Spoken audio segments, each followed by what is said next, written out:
life to these people. That's All right.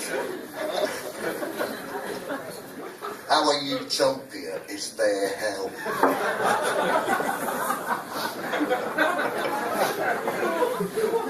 And they wonder why they're out of touch with the common guy. See, that's where Jimmy Lunchpail parts company from your liberal elite. I wrote a poem that, I'll do it in a minute, I promise you. It's called I Never Heard a Liberal Admit to Being Wrong. Remind me to do it in a minute, it's a new one, first time out. Don't let me go without doing it.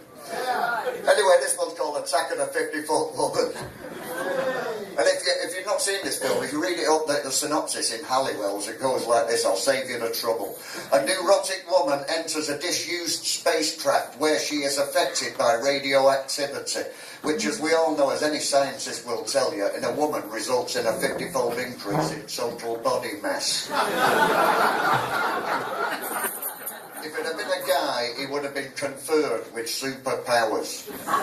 Don't go looking for justice in this life, ladies. But you cannot fight the laws of physics.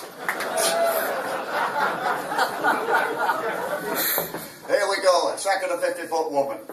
Her molecules got magnified, her faintest whisper amplified, takes the highway in her stride, she's a little on the large side, Attack of the 50-Foot Woman.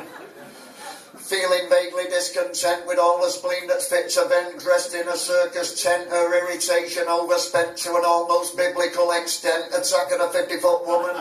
She's a radioactive predatory flirt with a figure made to disconcert, mess with her, you're gonna get hurt, lax Catholics reconvert, Attack of the 50-Foot Woman. Who needs some overgrown dame stomping on her block? Mad, bad, sick, shame. How's the antidote coming on, Doc? Sports cars for roller skates. She straps them on whenever she's late. She's too big to appreciate. She'd be better off back in the States. She needs her own space, let's face it. Attack of the 50-Foot Woman. Blacking out the afternoon, she lends an air of ominous gloom. Was it something we said or a phase of the moon? Anyway, we ain't got the room. Attack of the 50-Foot Woman. Attack of the 50-Foot Woman. Please remain alert. Please remain alert. Don't be driving down the outside lane, peeking up her tent oblique skirt. Attempts to reach her only stiff, tried gold, flattery, top dollar gifts in a vain attempt to heal this rip. Still she seems a little bit miffed, 50 feet, never been kissed, she only wants a lift. Attack of the 50-Foot Woman. What's the army doing? Nada. Totally trashed the state of Nevada. Pissed all over the National Guard. Attack of the 50-Foot Woman. How come nobody's seen her coming?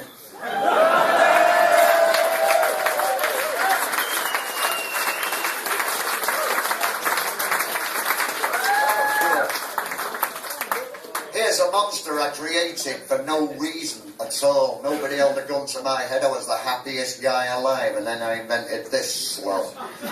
If you get me, let me explain, if you get me before 2 p.m. in the morning, if you get me up in the morning and put a broadsheet newspaper in front of me, I'm very susceptible to the sufferings in the world. I've been known to turn to my missus and say things like, these people should be helped. But if you get me after 2 p.m,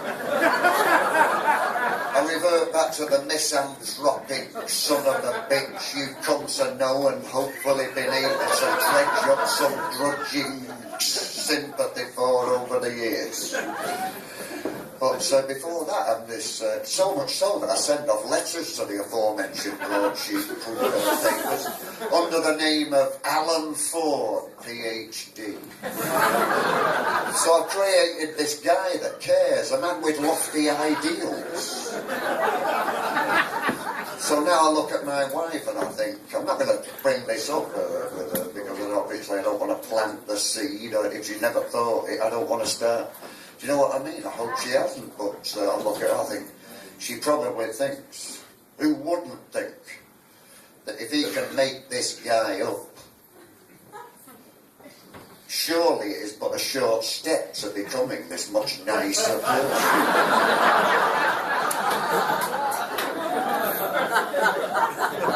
So So, which anybody in the right mind would prefer this guy to me. I'm not trying, otherwise there wouldn't be a problem. Of course she does. So now I think she's cheating on me with this guy that lives inside of me that doesn't really exist, that I fucking invented. So in order to expunge this, and it's the most desperate poem I've ever written in my life, and you can't help me. I don't know why I read it to people. They can't help me. The cream of Harley Street can't help me. Every problem page in every woman's magazine I've ever written can't help me. Got to Roger Corder, as portrayed by Herbert Lom in the 1962 series The Human Jungle. He can't help it. All he'll ever say is, something troubles you very deep down. You'll have to attend this clinic for the next 15 years. He's a very sick boy. And you can't argue with that. So anyway, I wrote this poem in order to address these demons. The most desperate poem I've ever read in my life, and this one's called Egghead. Egghead. With his store-bought haircut and his excellent posture, what's a guy like that gonna cost you? The horn rim hunk in the salt and pepper tweed. He's very clever indeed. Alan Ford, PhD. So my baby, away from me, Egghead. Jimmy College, Professor Loverat, not so solid. Egghead. Jimmy College, you could say he done the knowledge. Who wears a wise guy hat? You can't buy class like that. Seems like the cerebral type puffing on that pensive pipe. Alan Ford, PhD. So my baby, away from me. Now look here and furthermore, are all he ever says. When at home with a weighty tome, I imagine he wears the fez. Running through the halls of academe, along with the A-team, I ought to set them free. This time the laugh's on me, Alan Ford, PhD. So my baby, away from me, Egghead. Poindexter, sturdy briar for extra texture. Egghead, Hector Schmechter, friend only to the schmuck detector. Friend only to the schmuck detector. A silver temples and the ghost of a beard. All slightly engineered. He turns women weird. My pitch is queered, even I can see. And I don't even have a GCSE. Alan Ford, PhD. So my baby, away from me.